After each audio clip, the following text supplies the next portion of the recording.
All right, so back to the grindstone for everyone after the holidays, and bam, Trump's back in the White House. You said it. It's like we hit rewind or something. Right. But here we are in 2025. He's sworn in for a second term, Yep. January 20th, and wouldn't you know it, it's Martin Luther King Jr. Day.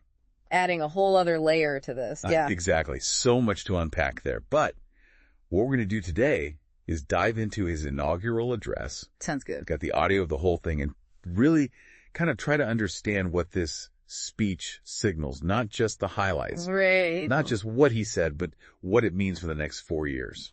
Absolutely. And what's really striking listening to this speech is how Trump uses the idea of America's decline as a jumping off point. Yeah. You know, he keeps hammering on this being over, that he's the one to reverse it. Right. And it really sets the tone for everything that follows. That's interesting. He picks up on that decline wording because I notice how often he uses superlatives, you know, greatest, strongest, almost like he's trying to convince everyone, maybe even himself, how amazing everything is going to be. Right. Is that typical Trump, or is there something more to it this time around? Well, the superlatives, yeah, that's vintage Trump, but there's a noticeable urgency this time, wouldn't you say? Yeah. It's not just about making America great again. It's about proving that his vision is the only way forward. Right. Especially after, you know, what he sees as the failures of the past few years. Right. And he doesn't waste any time laying out exactly how he plans to do that. No.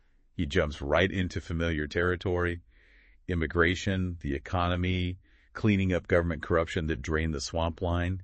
Got a big cheer from the crowd, by the way. Of course, yeah. But these aren't just recycled talking points, are they? He's actually putting some specifics on the table now that it's 2025. Exactly. Take immigration, for instance. Okay. He's not just talking about building a wall this time. Right. He declares a national emergency at the southern border, which allows him to kind of bypass Congress and take more immediate action. I see. Think deploying troops, potentially even designating Mexican cartels as terrorist organizations. Wow, that's a huge escalation. It is. And then he drops this bombshell about creating two brand new government departments. Yeah. One is for government efficiency, which, okay, I guess that's on brand for him. Right. But then he announces an external revenue service. What? Hmm. Is he replacing the IRS, or is this some additional tax agency?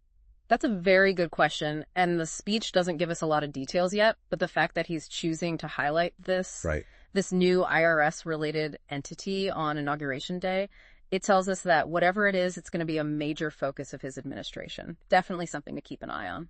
Yeah, speaking of things to keep an eye on, he didn't waste any time issuing a whole slew of executive orders, Oh, no. covering everything from energy to trade to social issues. It's a lot to unpack, but let's hit some of the biggest ones, because I think these are the things our listeners are going to see impacting their life pretty quickly. Absolutely. But actually, before we jump into that, I have to go back to something you said earlier. You mentioned potential consequences Oh, yeah. of that national emergency declaration at the border, especially with deploying troops. Can you elaborate on that a bit? What kind of historical parallels are we talking about here? Well, historically, sending troops to the border has been reserved for situations perceived as extreme national security threats. Right. Think back to the 1960s and the Cuban Missile Crisis. Obviously, this is a different situation. Yeah. But by invoking that kind of language and taking such drastic action, he's sending a very clear message about how he views the situation at the border. And it's not just symbolic, right? There are real legal and logistical ramifications to consider here. Absolutely. By declaring a national emergency, he can potentially bypass Congress and access funding allocated for other purposes, redirecting it to border security. This could have significant implications for other government programs and even raise constitutional questions about the balance of power. Okay, so that helps put those actions into perspective.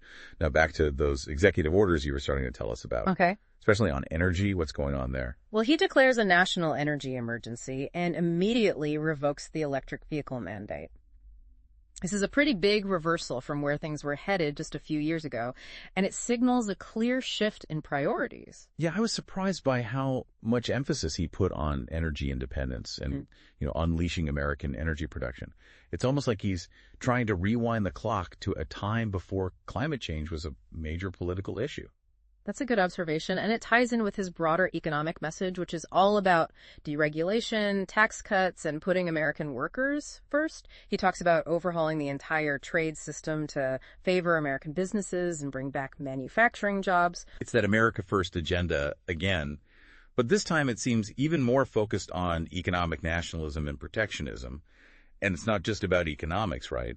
There's a strong social and cultural component to this speech as well. Definitely. He spends a considerable amount of time talking about what he calls social engineering based on race and gender, and he makes it clear that he intends to roll back a lot of the progress that's been made in recent years on issues like diversity and inclusion. Like when he explicitly says there are only two genders, that got a lot of attention. And it's a pretty clear signal to his base that he's going to be a champion for their values. It's a very divisive statement, and it speaks to the broader cultural polarization that we're seeing in the country right now. He's essentially drawing a line in the sand and saying, this is what I believe, and I'm not going to compromise. And speaking of not compromising, did you catch the part about him surviving an assassination attempt?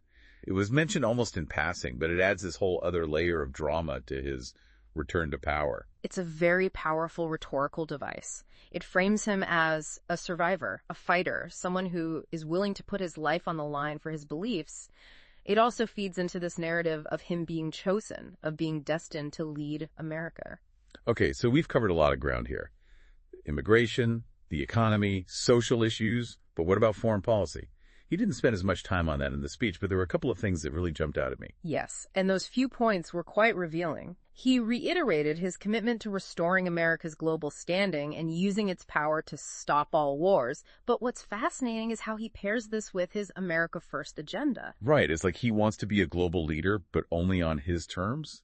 And then there's that bit about renaming the Gulf of Mexico to the Gulf of America and reclaiming the Panama Canal. Yeah. I mean, where's that even coming from? It's a clear message of dominance. He's essentially saying, this is our hemisphere, and we're going to assert our control over it. It's a bold move, and it's likely to cause some serious diplomatic tensions, especially with China. It's definitely not subtle. And then, just when you think he's done with the surprises, he throws out this incredible vision for America's future, talking about expanding its territory and launching astronauts to Mars.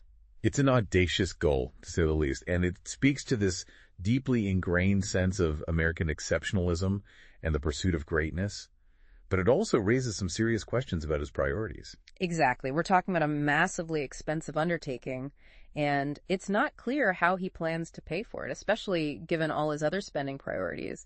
And practically speaking, do we even have the technology to pull this off in a reasonable time frame? Those are all valid points, and it makes you wonder if this is really a serious proposal or more of a symbolic gesture intended to inspire and rally his supporters. But regardless of the practicality, it's a clear sign that Trump is thinking big and he's not afraid to dream audacious dreams. Right, I have to admit, I'm a little overwhelmed by all this. A lot. It's like he took everything from his first term, amplified it, and then added a few things that nobody saw coming. So, expert, help our listener out here. What's the takeaway? What does this all mean? Well, I think the most important takeaway is that Trump is back, and he's not here to play it safe. Right.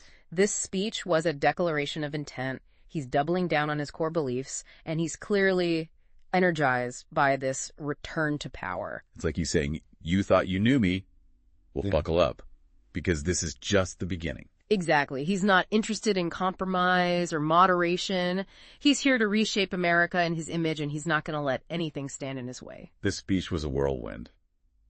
It's like he took us on a tour of all the things that make Trump, well, Trump. Yeah. The showmanship, the bold pronouncements, the defiance of conventional wisdom. But beneath all that, there's a clear message.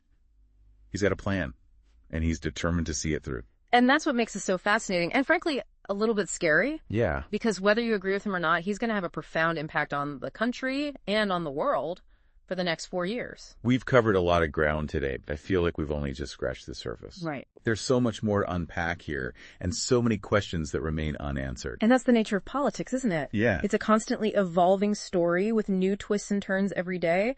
But by diving deep into key moments like this inaugural address, Right. we can start to make sense of the bigger picture and understand the forces that are shaping our world.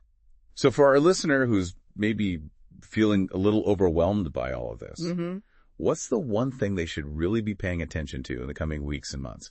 Where do we see this actually playing out in their lives? That's a great question. I think the immediate area where people are going to feel the impact is the economy. Yeah. These executive orders on energy and trade, they're going to have ripple effects throughout various industries. Yeah. Some people might see benefits, others might face challenges. It's going to be a period of adjustment. Right. It's important to stay informed about how these policies are actually being implemented. And then there's the whole social and cultural landscape. He didn't mince words about his stance on issues like gender identity, and we're already seeing pushback from certain groups. Of course. Do you think this is going to further divide the country? It's certainly a risk. His rhetoric about restoring a certain vision of America can be very appealing to some. Right. But it can also alienate and marginalize others. It's going to be crucial to watch how he navigates these social and cultural fault lines because they're not going away anytime soon. This brings up something we haven't really touched on yet. What about the rest of the world? How do you think these policies, particularly on trade and foreign intervention, are going to be received by America's allies and rivals? It's going to be interesting to see how this plays out on the global stage. On the one hand, he's talking about projecting American strength and leadership, but on the other hand, he's also embracing this very nationalist, America first approach. Yeah. Those two things don't always go hand in hand. It seems like there's potential for a lot of friction, especially with countries like China. And then there's that whole thing about renaming the Gulf of Mexico and taking back control of the Panama Canal. That felt like a very deliberate provocation. It was definitely a signal that he's not afraid to shake things up, even if it means risking diplomatic blowback. He's testing boundaries and he's seeing how far he can push things. Mm-hmm. It's a risky strategy, but it's one that he seems comfortable with. So we've talked about the economy, social issues, foreign policy. It's a lot to digest, but stepping back from all the specifics, what does this speech tell us about the broader state of American politics? Is this continuation of trends we've already been seeing, or is something fundamentally different happening here? I think it's a bit of both. On the one hand, it's a continuation of the polarization and division that's been growing in American society for years.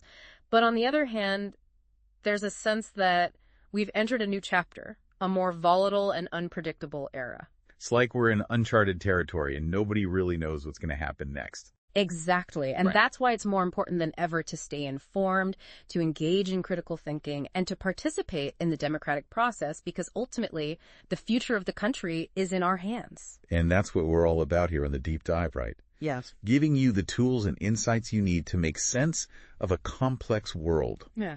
So if you want to impress your friends at your next dinner party. Right. Or maybe even win an argument with your uncle on Facebook, we've got some homework for you. Yes. Let's take a look at some of those executive orders that we talked about. Read the actual text, not just the headlines. Right. What are the potential implications, both positive and negative? How might they impact your life, your community, your industry? And maybe even go back and listen to Biden's farewell address from last year. Compare and contrast their visions for America. Right. What are the key differences? What does that tell you about the choices we face as a nation?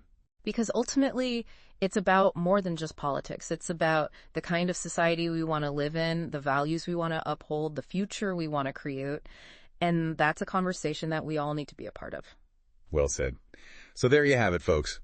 The Trump era is back, and it's shaping up to be just as dramatic and consequential as the first time around. Stay tuned, stay engaged, and as always, keep diving deep.